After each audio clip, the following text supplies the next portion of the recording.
ഞങ്ങൾ ഇതുപോലെ കാമ്പുള്ള ന്യായപത്രവുമായി കർണാടകത്തിലും തെലങ്കാനയിലും പോയി നടപ്പിലാക്കിയ കാര്യങ്ങളുടെ ഒരു എക്സ്റ്റൻഷനാണിത്. ദേശീയ തലത്തിൽ ഞങ്ങൾ നടപ്പിലാക്കാൻ പോകുന്നു.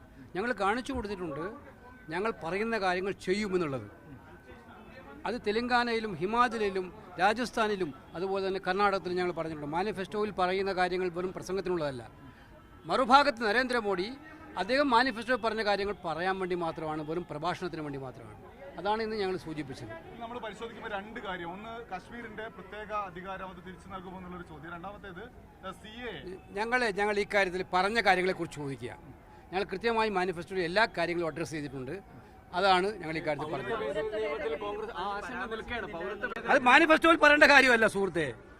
അതൊക്കെ മാനിഫെസ്റ്റോ അത് ആ നിയമത്തിൽ നടക്കുന്ന നടപടി. മാനിഫെസ്റ്റോയിൽ പറഞ്ഞ കാര്യങ്ങൾ അതും അതിനകത്ത് പറഞ്ഞിട്ടുണ്ട്. എല്ലാ നിയമങ്ങളും പറഞ്ഞിട്ടുണ്ട്.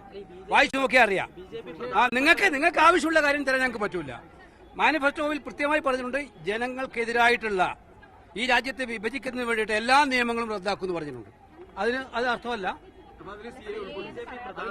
രാഷ്ട്രീയ അജണ്ട മുൻനിർത്തി അവരുടെ അതിന് രാഷ്ട്രീയ ബദൽ ഇന്നതാണ്, അവർ സിഎ നടപ്പാക്കുമെന്ന് പറയുമ്പോൾ സുഹൃത്തെ, ഒരു കാര്യം അങ്ങനെയല്ല പറയട്ടെ, മനസ്സിലാക്കുക.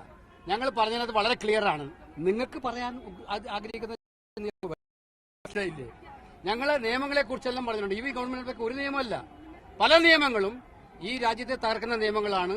ഈ രാജ്യത്തിന് മുന്നോട്ട് പോകുന്ന നിയമങ്ങളല്ല. ആ നിയമങ്ങളെല്ലാം റിവ്യൂ ചെയ്യുമെന്നുള്ളത് കൃത്യമായിട്ട് പറഞ്ഞിട്ടുണ്ട്. മനസ്സിലാക്കാൻ കഴിയുന്നവർക്കെല്ലാം മനസ്സിലാക്കുന്നത് പറഞ്ഞിട്ടുണ്ട്. അത്രേ ഉള്ളൂ.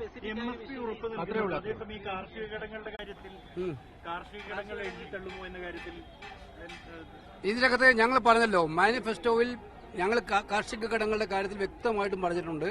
ഈ കാര്യത്തിൽ ജനങ്ങൾക്കുള്ള ആശങ്കകൾ ഒന്നും ഉണ്ടാകാത്ത രീതിയിൽ തന്നെ ക്ലാരിഫൈ ചെയ്തിട്ടുണ്ട്. കൃഷിക്കാർക്ക്